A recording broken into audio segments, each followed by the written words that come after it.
Okay, so first of all, before we get started today, I just want to take a moment to thank everybody that's subscribed to the channel so far. Hopefully that means that you're finding this information helpful.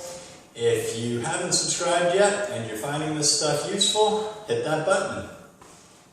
A lot of what I talk about is structural balance and balancing the tension lines in the body to reduce the risk of injury and perform at your best. Most of us have a little bit of rotation within our hips. From being one side dominant, that's completely normal. But we want to try to minimize that as much as possible. And if you've been sitting in a chair all day at work or sitting in your couch watching TV and then all of a sudden you're like, oh, I gotta go shovel, and you're gonna do one of these movements, you're probably at risk for straining your back because you haven't turned on certain areas of your body that need to be there in order to keep that back stable. Today I'm going to give you 3 key movements that you can use to help balance out your hips so that you start from a good place, reduce that risk of injury, especially in the back, and perform at your best. Your hip flexors are a group of muscles that play a big role with the angle that your hips sit at, as well as the tension in your low back, since the psoas muscles in particular connect into that area. So to balance the tension in those muscles, we're going to want to stretch them out a little bit, but also turn them on and activate them so they're primed and ready to go. We're going to start off in this half kneeling position. I want my front ankle to be stacked underneath the knee to start, and I have my head, shoulders, and hips stacked over top of that back knee. So what we're going to do is we're going to ease into a nice stretch here, and I'll lead with my hips and just draw myself down until I start to feel a little bit of tension. What I'm going to do now is I'm going to scissor, I'm going to squeeze a little bit.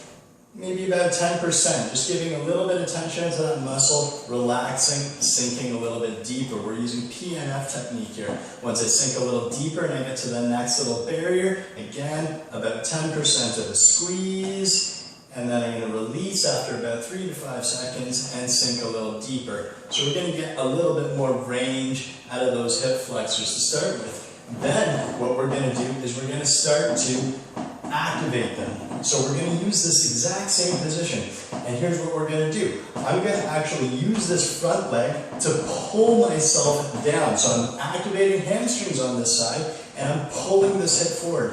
As my hip starts to draw forward, I'm actually going to resist with hip flexion. So that's drawing my knee up and forward on this side, and I'm creating a negative for this muscle. So here I'm going to slowly draw myself in, but I'm squeezing with this side. So maybe start with about 50% of tension, slowly work yourself into about 80%. On the way up, we're not going to give this guy any rest. What I'm going to do is relax this guy completely, and then I'm just going to pull myself back up using this back leg. So the hip flexors are turned on, I'm going to get some rec fem as well in that quad muscle, and I'm going to repeat that again. I'm going to pull myself down here, squeeze, squeeze, squeeze. I'm resisting with this back leg, and then relaxing the front leg so it's not doing anything now. And I'm going to squeeze, pull myself back up with the hip flexors. You're going to start to feel a little bit of a burn, a little bit of heat going on with there. Maybe finish it off with just a quick little stretch. You might need to do that anywhere from 2 to 5 times with your passes, depending on how much tension you're going to put on it. One side might feel different from the other. You just want to feel a little bit of heat going on in there to know that you've hit those muscles and warm them up. You want a good solid contraction, making sure that you're feeling connected to that muscle. You're going to repeat the same thing on the other side. It might be different than this side, so you're going to maybe do less, you might need to do a little bit more, but the goal is to try and get them to feel balanced. The glutes are, of course, another big muscle group that's going to contribute to the angle that your hips sit at. And if you have one activating more than the other, you're going to be lopsided, and that's where injuries are going to start to occur. So we're going to try to balance those guys out with using a hip thruster. I'm going to use an isometric contraction with this to help get those guys fired up and balanced out. So what we're going to do is we're going to use a little bit of an elevated surface. So you can use a bench, you can use a step, you can use a sofa edge or an ottoman. You don't necessarily need this. You can do a regular hip bridge from the ground, but that's going to get a little bit more into the hamstrings as opposed to the glutes. So the elevation is good to have. So I'm going to set myself up here by resting my shoulder blades about mid-shoulder blade level here. I want to have my head in a good neutral position, so I'm going to think about being nice and long through the crown of my head. From here, we're going to start off with an easy variation where I got my knees bent about 90 degrees. I'm going to keep my feet flat on the floor. When I bridge up, I want to have that ankle generally underneath where the knee is stacked or a little bit ahead to activate these glutes a bit more. So from here, to actually lift my hips off the ground, I'm going to scoop them a little bit, putting my pelvis into a little bit of a posterior tilt to get more activation out of the glutes. So from here, I'm scooping and squeezing up. So I'm not using my quadriceps, I'm pressing through the ground, using these glute muscles and a little bit of the hamstrings to help squeeze up. So here in my top position, I can't push beyond that. Now I could bridge up further, but that gets into the low back. So that's a mistake that some people use when doing this exercise, is they're bridging through the low back and their glutes aren't actually doing anything. So this pelvic tilt here, where here is all back, and this scoop is the key to getting those glutes activated. So what I'm going to do is hold this. Now we want to differentiate between the sides, so I'm actually going to lift one leg up off the ground, squeezing here with the one glute. I'm going to hold it for maybe 3 to 5 seconds. I'm going to march. I'm going to go over to the opposite leg and do the same thing. One side might feel easier than the other, and basically you're going to take the one that feels a little more difficult, spend a little more time with that, try to activate that muscle until it turns on and feels roughly the same as the opposite side. So if you're a real boss and you have good strong glutes and they activate well, you might just do a single leg hip thruster to do the activation, still get that isometric hold at the top. So you're going to start off with lifting one leg here, and again scooping to lift those hips up off the ground, pausing there for the 3 to 5 seconds, slowly coming back down. We're going to maintain that tension here on this glute, and then you're just going to go right back up. And you're going to repeat for the number of reps that you need to feel a little bit of heat in those muscles. And then you're going to do the same thing on the other side. Again, if the other side takes a couple more reps to get activated, then do that. If you don't need to do as much, then don't do as much. Again, the goal here is to try and balance out the tensions before you go and do your other activities. Another group of muscles that play a key role in balancing out those hips are going to be your oblique muscles. I put a lot of emphasis on these muscles because they're typically weak with most people, but they play a big role in functional stability when you are doing movement and activities. So the fascial lines of these muscles create an X across that core area of the body, creating a sling that cinches up that core nice and tight. These muscles also knit into your serratus anterior, connecting you to your upper body appendages, as well as controlling some of the torso rotation that happens through there, as well as down into your hips. So they're really key in terms of having balance within that hip area. We're going to do a side plank to get these obliques activated and balanced with one another.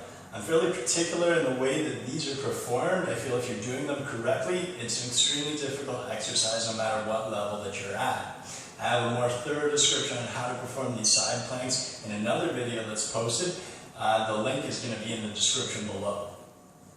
Now, if you can't do a full side plank, that's fine. You can do a modified version where you're set up on your knees to bridge up. I also have a description on how to perform that one, so I'll also add that link. Alright, so here we go, the side plank. We're going to set up on our sides. I'm going to have my shoulders stacked over top of that bottom elbow. I don't want it to go ahead, I don't want it to go behind. From here, I'm going to think about being nice and long through the crown of my head, all the way down to my toes, like a steel rod is going through me. I'm going to stack my feet here. You can also do it one foot over the other. If you're wearing shoes and you have that support, stacked is good. So from here, I'm driving through the ground, creating space in the shoulder joint. I'm going to lift up my hips. Now you're going to notice that my heels are actually floating off the ground as well. That's where I want to be. I want to have a slight anterior tilt with the body so that that shoulder blade is flush along the rib cage. And I'm also at an angle that's going to maximize the tension through the obliques. So from here, I'm staying nice and tight, steel rod going through the crown of my head all the way down to my feet. So you're going to want to hold this anywhere from 5 to 10 seconds. We're just activating here. You're slowly going to come down, take a couple seconds, rest, and then you're going to bridge yourself right back up into that top position. Now, if you do find this a little bit easier, and you're not quite getting as much heat into those muscles as you'd like to get them nice and primed, you can start to do a hip dip or a hip drop with them, and that's gonna add another element of difficulty. So with that hip drop, I'm going to come up. I still want to keep those heels off the ground, that direct pressure through the ground. Now, to keep the constant pressure, I'm bowing my body, so I'm not collapsing through the shoulder to drop my hips down. What I'm doing is keeping that space there, and I'm going to bow that body all the way down as far as I can, get a nice stretch. Maybe the hips touch, maybe they don't, and then I'm springing back up into that top position. I'm going to still do the 5 sets, 10-second isometric hold, then slowly stretch, control that bow, and then back up into that bridge position. Now, if you're doing this correctly, you're really going to feel the difference between the core strength on either side of your body. Again, the goal here prior to doing activities is just to get a little bit of warmth in those muscles and to get them to feel balanced before you go and you do your activities. If you need to do extra work on these muscles to strengthen them, choose a different time to do that. You don't want to fatigue them before you go and you do your other things. Thanks again for taking the time to watch this video. If you found it helpful, hit that like button. If you haven't subscribed yet, please subscribe to the channel, and we'll keep these coming. Thanks again.